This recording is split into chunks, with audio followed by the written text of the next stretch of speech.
bata, isang araw lang naman eh. Alam mo, Lani, hindi naman yun ang punto eh. Sa akin lang, naayos ko yung schedule nila. Ganyan din naman kay Hero, di ba? Yung naglalaro siya ng football. Pag oras na ensayo, seryoso. Yun lang ang gusto ko. Eh, syempre, mga bata pa yung mga yun. At saka, nagsisimula pa lang sila sa larong to. Kaya nga habang maaga pa lang, tinutuwid na sila sa mga pagkakamali nila. Eh, tinanong mo man lang ba sila kung ano yung totoong dahilan, kung ano yung tunay na nangyari? Pinaliwanag mo ba sa kanila kung ano bang dapat gawin? Pinaliwanag mo ba sa kanila ng mabuti? Sige na, sige na. Ako na kontrabida. Paano naman? Ano ka ba? Ba't ngayon ka pa titigil? Baka pwede naman sigurong pagtsagaan mo si Coach Frankie.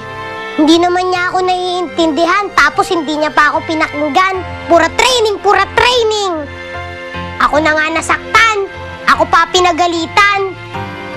Bakit ba kasi wala ka sa sarili mo kanina? Ewan ko ba? Alam mo kasi, parang nakita ko yung ate Isay ko kanina eh.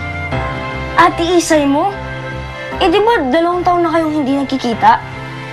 Tsaka kung siya man yun, sigurado ako lalapitan ka nun. Hindi naman sa pinakikialaman ko at question ko yung pagtitraining mo.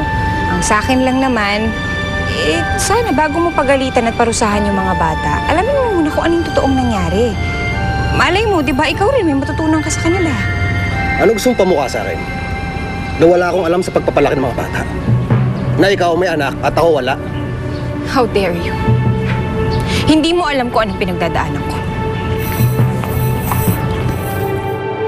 Baka naman namalit mata ka lang. Kasi miss na miss mo na siya. Minsan, ganoon din ako eh. Sa sobrang pagkamiss ko sa nanay ko, parang nakikita ko na rin siya. Pero yun nga, imagination lang pala. Siguro nga, imagination ko lang yun. Miss na miss ko na ang ate ko. Pero alam ko, isang araw, magkikita kami. Magsasama kami. Papa Lord, sana po magkita na kami. Di ba po, yun po ang promise niya sa akin. Babalikan kita, Kikoy. Magkakasama ulit tayo. Hindi ka nakakalimutan ng ate.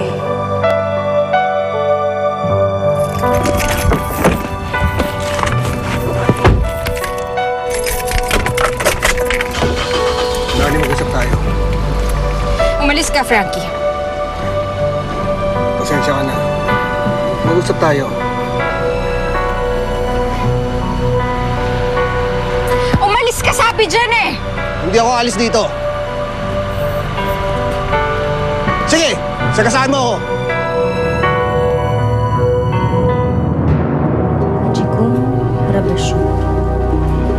Jikum Shum.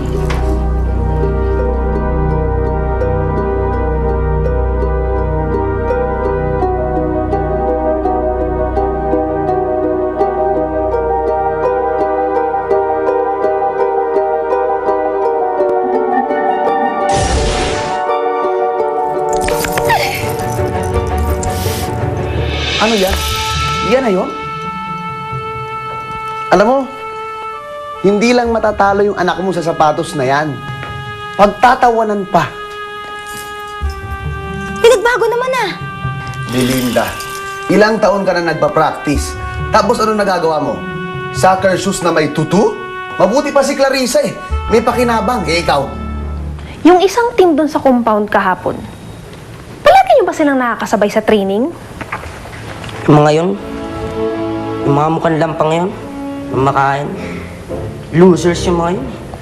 Ba't mo naman nasabing losers? Eh, yung batang maliit na lalaki, yung cute, mukha naman siyang magaling. Magaling siya, di ba? Ano magaling? Kami lang magaling. Tsaka mga banu yung mga yun, lalo na yung si Kikoy. Ewan ko ba kung bakit bigla na naswinerte yun eh. Dati nga hindi makatakbo na maayos yun. Kilala mo si Kikoy? Ikumpara ba ako sa alalay? Gusto mo gawin kong palakayang alalay mo para mawala ng pakinabang? Yun ay kung kaya mo. Eh, sa sapatos nga wala kang magawa eh. Sa tao pa kaya? Bakit ka ba tanong ng tanong? Sumo kaya kita kay Daddy. Naku, hindi, no? Ano ka ba? Naisip ko lang kasi, kawawa naman yung mga batang yun. Lalampasuhin nyo lang sa games. Hoy, ikaw ang lalampasuhin ko pag hindi ko tumigil sa pagpapasikat sa asawa ko. Ano po bang ginawa ko? Ano pong gagawin